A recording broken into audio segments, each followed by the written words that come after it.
So we come to this work, many of us, scarred. There's a lot of other scars that visit us that propel us into this work. And another scar are other scars that all of us are carrying. There's not a person in this room that I believe is not carrying this scar, the scar of language. We say things to each other that scar us. Here's an example, and I'll probably get emotional just thinking about it takes me there.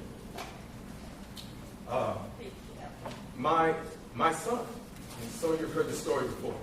My son, at the age of 6 years old,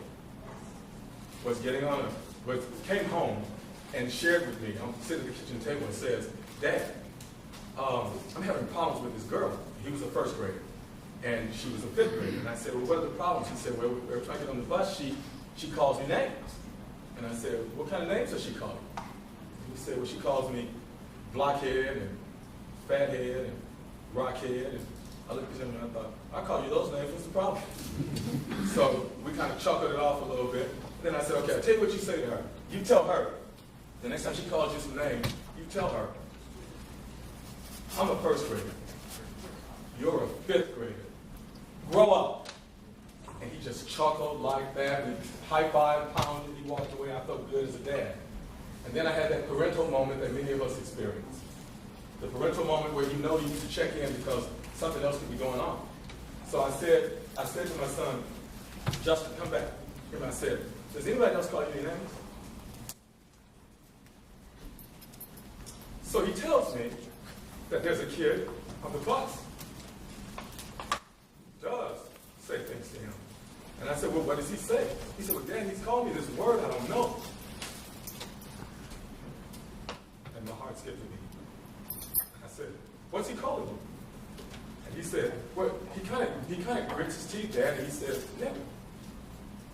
And I said, "Really?" He said, "Yeah." And I said, "Sit down, son. I have to tell you what that means. How that's going to impact you the rest of your life." And so at 6, my son lost his innocence. So I had to introduce him to a dysfunctional term. So my talk today, I think the brochure said, "Are we using discriminating language?" And actually the talk is, "Are we using dysfunctional language?" But I didn't correct it because dysfunctional language and discriminating language, for the most part, are the same conversation. Are we using it? And if we are using it, what are we doing with it? If we're not using it, what are we doing? Are we allies? Are we doing enough? So those are some of the places I want to go.